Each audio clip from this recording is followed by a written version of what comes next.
பிரியமானவர்களே, இயேசு கிறிஸ்துவின் நாமத்தில் உங்களுக்கு என் அன்பின் வாழ்த்துக்கள். எல்லாரும் குடும்பமாக எப்படி சுகமாக இருக்கீங்களா? பாதுகாப்பாக இருக்கீங்களா? உங்களுடைய குடும்பத்தில் இருக்கிற எல்லாரையும் பார்ப்பது எனக்கு ரொம்ப சந்தோஷம். குட்டி பிள்ளைங்கள்லாம் வந்திருக்கிறாங்களா? சின்ன பிள்ளைகள் உங்களெல்லாம் பார்ப்பது எனக்கு ரொம்ப சந்தோஷம். இந்த நாளிலும் உங்கள் குடும்ப காரியம், பிள்ளைகள் காரியம், பிஸ்னஸ் காரியம், வேலை காரியம் எல்லாவற்றையும் அவர் பார்த்து கொள்வார். பிறகு எதுக்கு நீங்கள் பயப்படணும், கலங்கணும்? அவர் இருக்கிறார்ல நமக்கு. அதனால் சோர்ந்து போகக்கூடாது, சரியா? இப்போது வேத வசனத்திலிருந்து சில காரியத்தை தியானித்து நாம் ஜெபிக்க போகிறோம். நாம் இந்த நாட்கள் ஆபிரகாமுடைய குடும்பத்தை குறித்து தொடர்ந்து தியானிச்சுக்கிட்டே வரோம்ல. நிறைய காரியத்தை ஆண்டவர் ஆபிரகாமுடைய குடும்பத்திலிருந்து நமக்கு சொல்லி கொடுக்கிறார். ஏனென்றால் ஆபிரகாம் விசுவாசிகளின் தகப்பன் என்று அழைக்கப்பட்டவர். ஆபிரகாமின் தேவன், ஈசாக்கின் தேவன், யாக்கோபின் தேவன் என்று தன்னை ஆண்டவர் அறிமுகப்படுத்துகிற சம்பவங்களை வேதத்திலே நீங்கள் பார்க்க முடியும். அப்போ இந்த 3 முற்பிதாக்களை குறித்து தேவனே சாட்சி கொடுக்கிறார். அதனால்தான் ஆபிரகாம் விசுவாச மார்க்கத்தார்கள் விசுவாசமுள்ள ஆபிரகாமுடனே ஆசீர்வதிக்கப்படுகிறார்கள் என்று நம்ம கலாத்தியர் 3:7-9 வசனங்களிலே வாசிக்கிறோம். அப்போது நம்ம அந்த ஆபிரகாம் என்ற தேவ மனிதர் எப்படி ஆண்டவரோடு வாழ்ந்தார், அவருடைய குடும்பத்தில் எப்படி ஆண்டவர் பூரணமாக ஆசீர்வதித்தார் என்றெல்லாம் சாட்சி சொல்லப்படுகிறது அல்லவா? அப்போ நம்முடைய குடும்பத்திலும் எல்லா விதத்திலும் ஆண்டவர் ஆசீர்வதிக்க விரும்புகிறார். ஆபிரகாமை போல சகல காரியத்திலும் தேவன் ஆசீர்வதிக்க விரும்புகிறார். ஆவிக்குரிய காரியம், உலக காரியம், அப்புறம் இந்த சரீரத்துக்கு அடுத்த காரியம், பிள்ளைகளுக்கு அடுத்த காரியம், வருமானத்துக்கு அடுத்த காரியம், எல்லா விதத்திலும் ஆண்டவர் ஆசீர்வதிக்க விரும்புகிறார். அந்த பூரண ஆசீர்வாதம் உங்களுடையது. உங்கள் குடும்பத்துக்கும் அந்த ஆசீர்வாதம் உண்டு, உங்களுக்கும் உங்கள் சந்ததிக்கும் அந்த ஆசீர்வாதம் உண்டு. அதனால தான் ஆபிரகாமை குறித்து இவ்வளவு நம்ம தொடர்ச்சியாக தியானித்து கொண்டு வருகிறோம். அதை மனதில் ஆழமாய் பதித்து கொள்ள வேண்டும், சரியா? இன்றைக்கும் இந்த ஆபிரகாமுடைய வாழ்க்கையிலிருந்து தேவன் அவரை குறித்து கொடுத்த சாட்சி வேத புஸ்தகத்தில் ஆபிரகாமை குறித்து கர்த்தர் கொடுத்த சில சாட்சி காரியங்கள் பைபிளில் இருக்குது. ஒரு 3 வசனத்தை நம்ம இன்றைக்கு வாசிக்கலாமா? அப்போ நாமும் அந்த மாதிரி ஆண்டவரால் சாட்சி பெறணும் அப்படின்ற ஒரு ஆசை நமக்குள்ளே வரணும். முதலாவது ஏசாயா 41:8 எடுங்க.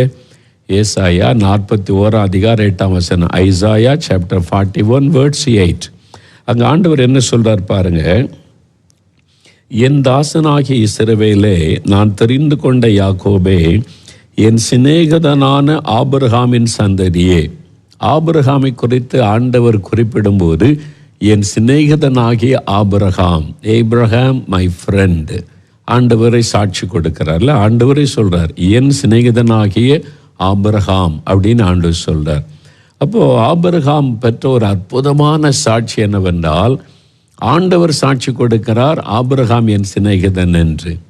நல்ல ஆபிரகாம், நான் கர்த்தருடைய சிநேகிதன் ஆக்கும், ஆண்டவர் என்கிட்ட பேசுவாராக்கும், என்கிட்ட சொல்லாமல் எதையும் செய்ய மாட்டார்னு ஆபிரகாம் பெருமையாக பேசலை. கர்த்தர் ஆபிரகாமை குறித்து சாட்சி கொடுக்கிறார் ஆபிரகாம் என் சிநேகிதன் என்பதாக. எவ்வளோ பெரிய பாக்கியம் இல்லை? நம்மை குறித்து ஆண்டவர் என்ன சாட்சி கொடுக்க முடியும்? நாம் ஆண்டவர் குறித்து சாட்சி கொடுக்கலாம்.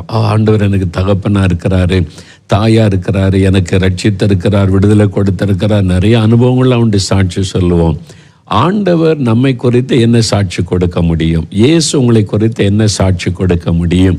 நீ என்னுடைய சிநேகிதன், நீ என்னுடைய சிநேகிதி அப்படின்னு சொல்லக்கூடிய அளவு நம் ஆண்டவரோடு நெருக்கமாக வாழ்கிறோமா? யோசித்து பாருங்க. அப்போ ஆண்டவரை பார்த்து சிநேகிதன்னு சொன்னால், எல்லா உறவுகளை விட சிநேகிதன் என்கிற உறவு ரொம்ப வித்தியாசமானது. ஒரு தாய், அதாவது தகப்பன் அல்லது பெற்றோர் பிள்ளைகள் என்கிற உறவு கூட ஒரு டிஸ்டன்ஸ் இருக்கும். ஒரு குறிப்பிட்ட வயதுக்கு வந்த பிறகு எல்லாத்தையுமே அப்பா அம்மா கிட்ட ஷேர் பண்ண மாட்டோம். எதை சொல்லணும், எதை சொல்லக்கூடாதுன்னு தெரியும். அதனால ஒரு டிஸ்டன்ஸ் இருக்கும். கணவன் மனைவி என்கிற அந்த ரிலேஷன்ஷிப்பில் கூட கொஞ்சம் டிஸ்டன்ஸ் இருக்கும். சில காரியத்தில் இதை சொல்லாமல் என் கணவர்கிட்ட, என் மனைவிட்ட சொல்லலாமா, அந்த மாதிரி டிஸ்டன்ஸு காணப்படும். அதே மாதிரி சகோதரன் சகோதரி என்கிற உறவில் கூட இதைத்தான் அவன்கிட்ட சொல்லணும், அதுக்கு மேலே புரிந்து கொள்ள மாட்டான். அப்படிலாம் எல்லா உறவுகளிலேயுமே ஒரு அளவுகோல் இருக்கும், ஒரு டிஸ்டன்ஸ் இருக்கும். ஆனால் நண்பன் சிநேகிதி அப்படின்ற அந்த உறவு இருக்கு பாருங்கள், அந்த ரிலேஷன்ஷிப்பில் எதுவுமே மறைக்காதபடி ஓப்பனாக சொல்லிவிடுவோம். இல்லை, உங்களை நீங்களே யோசித்து பாருங்களேன். ஃப்ரெண்டுன்னு ஒருத்தர் இந்த அப்பா அம்மா கிட்ட சொல்கிறது கூட, சொல்லாதது கூட ஃப்ரெண்டுக்கிட்ட ஷேர் பண்ணுவோம்ல. வீட்டில் யாருக்குமே தெரியாத கூட உங்களுக்கு ஒரு நல்ல நெருங்கின சிநேகிதி இருந்தால் அவங்கள்ட்ட ஷேர் பண்ணுவீங்க. ஒரு ஃப்ரெண்டு இருந்தால் ஷேர் பண்ணுவீங்க. ஒரு சைடு மாத்திரம் இல்லை, 2 சைடும். பேரண்ட்ஸு பிள்ளைகள் போய் பெற்றோர்கிட்ட எல்லாம் ஷேர் பண்ணுவாங்க, பெற்றோர் எல்லாத்தையும் பிள்ளைகிட்ட ஷேர் பண்ண மாட்டாங்க. இதான் மற்ற உறவுகளில் இருக்கிற பிரச்சனை. ஆனால் 2 பேர் ஃப்ரெண்டாக இருந்தால் பாருங்களேன், 2 பேருமே ஓப்பன் ஹார்ட்டாக இவங்க அவங்ககிட்ட எல்லாம் சொல்லுவாங்க, அவங்க இவங்ககிட்ட எல்லாம் சொல்லுவாங்க. ஏதாவது மறைச்சா, இல்லை என் ஃப்ரெண்டு, ஹீஸ் மை ஃப்ரெண்ட், அவள் என்னுடைய சிநேகிதன், அவள் என்னுடைய சிநேகிதி, என்கிட்ட சொல்லாமல் எதையுமே செய்ய மாட்டான் அப்படின்னு உறுதியாக சொல்லுவாங்க. பார்த்துருக்கீங்களா? அப்போ அந்த 2 பேருக்குள்ள ரிலேஷன்ஷிப் அவ்வளோ நெருக்கமானது. ஆபிரகாமுக்கு ஆண்டவருக்குள்ள ரிலேஷன்ஷிப் அவ்வளோ நெருக்கம். உங்களுக்கும் இயேசுக்குள்ள ரிலேஷன்ஷிப் எப்படி இருக்குது? நீங்கள் எல்லாத்தையும் மனம் திறந்து ஆண்டவர்கிட்ட பேசுகிறீங்களா? ஆண்டவர் மனம் திறந்து உங்ககிட்ட பேசுகிறாரா? நீங்கள் உங்களுடைய பிரச்சனை பாடுகள் எல்லாத்தையும் ஆண்டவர்கிட்ட சொல்கிறீங்க, ஒரு அனுபவம். இயேசு கிறிஸ்து உங்ககிட்ட மனம் திறந்து பேசுகிற அனுபவம் உங்களுக்கு இருக்குதா? நான் ஜெப நேரத்துக்கு போனால் ஆண்டவர் மனம் திறந்து என்கிட்ட சில காரியம் சொல்லுவார். நான் ஜெபிக்க வேண்டிய காரியம், நான் பாரம் எடுக்க வேண்டிய காரியம், செய்ய வேண்டிய காரியத்தை இயேசு என்கிட்ட சொல்லுவார் அப்படின்ற அனுபவம் இருக்குதா? யோசிச்சு பாருங்க. அப்போ அதுக்கு நீங்கள் ஒப்பு கொடுக்கணும். ஆண்டவரே, ஆபிரகாம் மாதிரி ஆண்டவரே, நான் என்னை ஒப்பு கொடுக்குறேன், நான் உமக்கு ஃப்ரெண்டாக இருக்கணும், நான் என் உள்ளத்தில் உள்ளதெல்லாம் உமக்கு சொல்லுவேன், நீங்கள் உங்கள் இருதயத்தில் இருக்கிறலாம் எனக்கு சொல்லுங்கள், நீங்கள் என்ன சொன்னாலும் நான் அதை புரிந்து கொள்ளுவேன், அதுக்காக ஜெபம் பண்ணுவேன், உங்களுடைய பாரத்தை நீங்கள் என்கிட்ட ஷேர் பண்ணலாம், நீங்கள் என்ன விரும்புகிறீங்களோ அதை செய்வேன் ஆண்டவரே. அந்த மாதிரி ரிலேஷன்ஷிப் உங்களுடைய வாழ்க்கையில் வந்துட்டா பெரியவங்க குட்டி பிள்ளைகள் கூட இல்லை. நீங்கள் சாமுவேல் பார்த்தீங்களா, கர்த்தாவே சொல்லும் அடியேன் கேட்கிறேன்ன உடனே ஆண்டவர் தன் மனதில் இருக்கிறதெல்லாம் சின்ன குட்டி சாமுவேல்கிட்ட பேசுகிறார். நீங்கள் சாமுவேல் புஸ்தகத்தில் வாசிக்கிறீங்களா? அப்போ நீங்கள் குட்டி பிள்ளைகளாக இருந்தால் கூட ஆண்டவர் மனந்திறந்து உங்களோட பேசுவார். நீங்கள் அவருக்கு ஃப்ரெண்டாக மாறிடணும். ஃப்ரெண்டுன்னா ஒரு நாள் பார்க்காட்ட கூட உங்களால் இருக்க முடியுமா? இன்னும் என் ஃப்ரெண்டு எனக்கு ஸ்கூலுக்கு வரவே இல்லை, என்னாச்சுன்னு தெரில, உங்கள் இருதயம் படப்படக்கும், அதை அறிந்து கொள்ள விரும்பல. ஒரு நாள் பார்க்காம உங்களால் இருக்க முடியாது, பேசாமல் இருக்க முடியாதுல்ல, அரை ஃப்ரெண்ட்ஷிப். அதே மாதிரி இயேசுகிட்ட நான் பேசாமல் என்னால் இருக்க முடியாது, ஐயோ நான் முதல்ல போய் என் ஃப்ரெண்டு இயேசுகிட்ட நான் பேசணும், அவர் பேசுகிறத நான் கேட்கணும். அந்த அளவுக்கு ரிலேஷன்ஷிப் இயேசுவோட நீ வைத்து கொள்ளணும். ஆபிரகாமை குறித்த ஆண்டவரை சாட்சி கொடுக்கிறார். நம்மை குறித்து ஆண்டவர் சொல்லுகிற ஒரு வாழ்க்கைக்கு நம்ம அர்ப்பணித்து கொள்ளணும். 2வது ஆண்டவர் சொல்ற ஒரு காரியம் பாருங்கள். ஆதியாகமம் 18ஆம் அதிகாரத்தில் சோதோம் கொமோரா பட்டணத்தை அழிப்பதற்கு ஆண்டவர் இறங்கி வந்தபோது ஆண்டவர் ஒரு காரியம் சொல்றார். ஆதியாகமம் 18:19 2 வசனம் பாருங்க. நான் செய்ய போகிறதை ஆபிரகாமுக்கு மறைப்பேனோ? கர்த்தர் சொல்றார். அவரே சொல்ல, நான் செய்ய போகிறதை ஆபிரகாமுக்கு மறைப்பேனோ? கர்த்தர் ஆபிரகாமுக்கு சொன்னதை நிறைவேற்றும்படியாய் அவன் தன் பிள்ளைகளுக்கும் தனக்கு பின்வரும் தன் வீட்டாருக்கும் நீங்கள் நீதியையும் நியாயத்தையும் செய்து கர்த்தருடைய வழியை காத்து நடவுங்கள் என்று கட்டளையிடுவான் என்பதை அறிந்திருக்கிறேன். அன்று ஆபிரகாம் பற்றி எனக்கு தெரியும், ஏன்னா அவன் என் சிநேகிதன், நான் அவனுக்கு எதையுமே மறைக்க மாட்டேன். ஒரு சோதோம் பட்டணத்தை அழிக்க போகிறேன், ஆபிரகாமுக்கு நான் அதை சொல்லணும், என் மனதில் இருக்கிற பாரத்தை சொல்லணும். ஏன்? அவன் எல்லாவற்றையும் தன்னுடைய பிள்ளைகளுக்கும் தன்னுடைய சந்ததிக்கும் கட்டளையிடுவான். நீதியை நியாயத்தை கை கொண்ட நடவுங்கள், ஆண்டவர் இதைத்தான் விரும்புகிறார் என்று தன்னுடைய குடும்பத்தாருக்கும் வரப்போகிற சந்ததிக்கும் ஆண்டவர் இப்படித்தான் விரும்புகிறார் என்பதை கட்டளையிடுவான் என்று ஆண்டவர் சொல்கிறார். பார்த்தீங்களா? அப்போ உங்களை பற்றி ஆண்டவர் என்ன சாட்சி கொடுக்க முடியும்? உங்கள் பிள்ளைகளுக்கு நீங்கள் நீதி நியாயத்தை சொல்லி கர்த்தர் இப்படி தான் விரும்புகிறார், இப்படி தான் வாழணும்னு அந்த கட்டளைகளை பிள்ளைகளுக்கு சொல்கிறீங்களா? ஆபிரகாம் கொடுத்த ஆண்டவருக்கு ஒரு பெரிய நம்பிக்கை. அவர் சொல்லுவான், ஈசாக்குக்கு அதை அவன் கற்றுக் கொடுத்தான். தேவன் இப்படிப்பட்டவர், அவருடைய நீதி இப்படிப்பட்டது, அதனால் நம்ம நீதி நியாயத்தை செய்யணும், அநீதியான காரியத்தை செய்யக்கூடாது என்று ஆபிரகாம் ஈசாக்குக்கு போதித்திருந்தான், கட்டளை கொடுத்திருந்தான், இப்படியெல்லாம் செய்வான் என்று நான் அறிந்திருக்கிறேன்னு சாட்சி கொடுக்கிறார். உங்களை பற்றி ஆண்டவர் இப்படி சாட்சி கொடுக்க முடியுமா? உங்கள் பிள்ளைங்ககிட்ட நீங்கள் ஆண்டவரை குறித்து பேசுகிறீங்களா? நீதி நியாயமாக நடக்கணும், நமக்கு இதை தான் ஆண்டவர் சொல்லி கொடுத்திருக்கிறார் என்று வசனத்தை குறித்து கர்த்தர் உங்களுக்கு கற்றுக் கொடுத்ததை உங்கள் பிள்ளைகளோடு உட்கார்ந்து பேசி இருக்கிறீங்களா? சொல்லி இருக்கிறீங்களா? இது தேவ கட்டளை, நம்ம இப்படி தான் நடக்கணும் நீ கற்றுக் கொடுத்துருக்கிறீங்களா? உங்கள் குழந்தைகளோடு உட்கார்ந்து நீங்கள் இயேசுவை பற்றி பேசுகிறீங்களா? ஆபிரகாம் அப்படி சொல்லுவான் என்று ஆண்டவர் சாட்சி கொடுக்கிறார். உங்களை குறித்து அப்படி சாட்சி கொடுக்க முடியுமா? ஏலி பாருங்க, செய்யலை. தன் பிள்ளைகளுக்கு நீதி நியாயத்தை சொல்லி கொடுக்காத ஒரு ஊழியக்காரன், தீர்க்கதரிசி. அதனால பாருங்க, அவன் சந்ததிக்க சாபத்தை தேடி வைத்து விட்டான் என்று 1 சாமுவேலின் புஸ்தகத்தில் நம்ம வாசிக்கிறோம். அப்போ பிள்ளைகளுக்கு நம்ம நீதி நியாயத்தை நம்ம சொல்லணும். ஆண்டவர் அதை எதிர்பார்க்கிறார், ஆண்டவர் விரும்புகிறார். இதை பெற்றோர் அறிந்து கொள்ள வேண்டும். நாம் எப்படி வாழணும், நம்ம எப்படி இருக்கணும், நம்ம தெய்வ பிள்ளைகள், தேவனால் அழைக்கப்பட்டவங்க. தேவன் நாம் வாழ்வதற்குரிய முறையை பைபிளில் எழுதி கொடுத்திருக்கிறார். இது ஆண்டவருடைய கட்டளைன்றதை சொல்லி கொடுத்து நம்ம வளர்க்கணும். ஆண்டவரே சொல்கிறார், அவன் கட்டளை இடுவான். நீங்கள் அப்படி உங்கள் பிள்ளைகளுக்கு சொல்கிறீங்களா? யோசித்து பாருங்கள். சொல்லி கொடுத்துருக்கிறீங்க. ஆபிரகாம் அந்த பில்லிகிரஹாமுடைய வாழ்க்கையை வாசித்த போது அவருடைய தகப்பனார், அவர் ஒரு ஃபார்ம், ஒரு கிராமத்தில் தோட்டத்தில் அவங்கெல்லாம் பணி செய்து வயல் நிலங்களை வச்சு அந்த வருமானத்தை வச்சு வாழ்ந்திருக்கிறாங்க. அவருடைய தகப்பனார் நல்ல ஜெபிக்கிற மனிதர், நல்ல தேவ மனிதர். தன்னுடைய பிள்ளைகள் வளர்ந்து கொஞ்சம் இளம் வாலிப பிராயத்தில் வரும்போது அவங்கள மார்க்கெட்டுக்கு விளைந்த பொருளெல்லாம் கொண்டு போய் மார்க்கெட்டில் சேல் பண்ணி வீட்டுக்கு தேவையான பொருளெல்லாம் வாங்கிட்டு வருவாங்க. அப்படி வரும்போது அவங்களுக்கு என்னென்ன வேணுமோ வாங்கி கொடுப்பாரு, சாப்பிடுவதற்கு அதெல்லாம் வாங்கி கொடுத்து குடும்பத்தோடு சந்தோஷமாக வருவார். அங்கே இந்த மதுபான கடை இருக்குது, எல்லாம் வாங்கி வாங்கி குடிப்பாங்க. அந்த பாட்டில் அவர்களாக இருக்குது. அங்கே போய் மற்றதெல்லாம் அவர் வாங்கி கொடுப்பார். எல்லாம் குடிக்கிறாரு. பார்த்தோன்னே இந்த டீனேஜ் பருவம் தான் எல்லாம் பார்ப்பாங்களே, எல்லோரும் கலர் கலராக குடிக்கிறாங்க, இந்த கடைக்கு மட்டும் அப்பா நம்மளை கூட்டிகிட்டு போக மாட்டேங்கிறாங்கன்னு மனசில் நினைப்பாங்களாம். தகப்பனார் கவனித்தார்.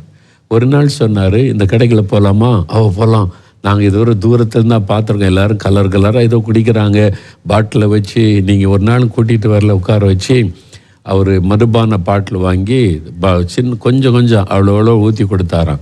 இதை டேஸ்ட்டு பாருங்கண்ணா, எப்படி டேஸ்ட்டு பாருங்கன்னா, டேஸ்ட்டு பாசம் முகம் சொல்லி, இது என்ன டேஸ்ட்டே இல்லை, இது ஒரு மாதிரி இருக்குது அப்படின்னு சொன்ன உடனே பைபிள் வசனத்தை சொல்லி கொடுத்தாராம். இது மதுபான லிக்கர், இது போதையை தரக்கூடியது. நமக்கு பைபிள் ஆண்டு சொல்லியிருக்கிறார், இது நம்ம குடிக்கக்கூடாது. அப்போ இவங்க தப்பு பண்ணுறாங்க, ஆண்டவருக்கு பிரியமில்லாத செய்கிறாங்க, நம்ம அப்படி செய்யக்கூடாது. அழகாக அந்த வசனத்தை வைத்து கட்டளை கொடுத்து, இதை ஒரு நாடு நீங்கள் குடிச்சிடக்கூடாது, இது மதுபானம் போதை தரக்கூடியன்னு பைபிள் வசனம் சொல்லி கொடுத்த உடனே மனதில் பதிஞ்சிட்டு. பார்த்தீங்களா, அந்த இளம் வயசில் இது செய்யாத அங்கே போகாதுன்னு சொல்லாமல் ஏன் போகக்கூடாது, ஏன் செய்யக்கூடாது, வசனத்திலேருந்து எடுத்து அவங்க எப்படி நீங்கள் வாழணுன்றதை கற்றுக் கொடுத்தார். பில்லிகிரஹாமுடைய லைஃப் ஸ்டைலில் அது இருக்கிறது. உங்கள் பிள்ளைகளுக்கு நீங்கள் சொல்லிக் கொடுக்குறீங்களா? அதை செய்யாத இதை செய்யாதன்றீங்க, ஏன் செய்யக்கூடாதுன்னு வசனத்திலேருந்து போதிச்சு கட்டளை அதை சொல்லி கொடுக்கணும். ஆபிரகாமை குறித்து ஆண்டவர் சாட்சி. 3வது கடைசியாக ஒரு காரியம் பாருங்கள். ஆதியாகமம் 20:7 பாருங்கள். இங்கே ஆபிரகாம் கேரார் என்கிற ஊரில் இருக்கும்போது அதனுடைய ராஜா அபிமெலேக்கு அவனுடைய மனைவி சாராளை அவன் அழகாக இருந்ததுனால மனைவின்னு தெரியாது, சகோதரன் சொன்னதுனால கூட்டி கொண்டு போயிடறான். அப்போ ஆண்டவர் அபிமெலேக்குக்கு தரிசனமாகி ஒரு காரியம் சொல்கிறார். அவனுடைய மனைவி, நீ அவனை தொடக்கூடாது, நீ கொண்டு போய் பத்திரமா விட்டுன்னு சொல்கிறார். சொல்லிட்டு அவனுக்கு ஒரு காரியம் சொல்கிறார் பாருங்க. 7ஆம் வசனத்தில், அந்த மனுஷனுடைய மனைவியை அவனிடத்தில் அனுப்பிவிடு, அவன் ஒரு தீர்க்கதரிசி, நீ பிழைக்கும்படிக்கு அவன் உனக்காக வேண்டுதல் செய்வான் அப்படின்னு ஆண்டவர் சொல்ல. அவன் ஒரு தீர்க்கதரிசி. பார்த்தீங்களா, ஆபிரகாமுக்கு ஆண்டவர் என்ன சாட்சி கொடுக்குற? முதல்ல என் சிநேகிதன்.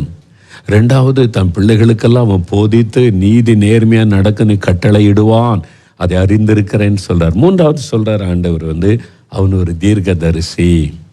ஆபிரகாம் என்ன தீர்க்கதரிசனம் சொன்னார்? ஏதாவது இருக்கிறா தீர்க்கதரிசனம் இப்படி நடக்கும் அப்படி நடக்கும் கர்த்தர் சொன்னார் நீ சொல்லியிருக்கிறாரா?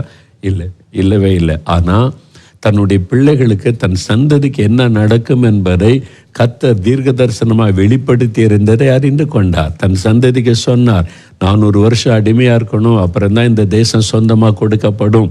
அதெல்லாம் தீர்க்க தரிசனமாக கர்த்தர் பேசினதை தன்னுடைய மகனுக்கு அவர் சொல்லி இருந்தார். அவனுடைய மகன் ஈசாக்கு அவருடைய பிள்ளைகளுக்கு சொல்லி இருந்தார். அது மாதிரி அவர் தீர்க்க தரிசனம், தேவனுடைய தீர்க்க தரிசனத்தை அறிந்தவர், தேவனோடு நெருக்கமாய் வாழ்ந்தவர். நீங்க அப்படி இருக்கீங்களா?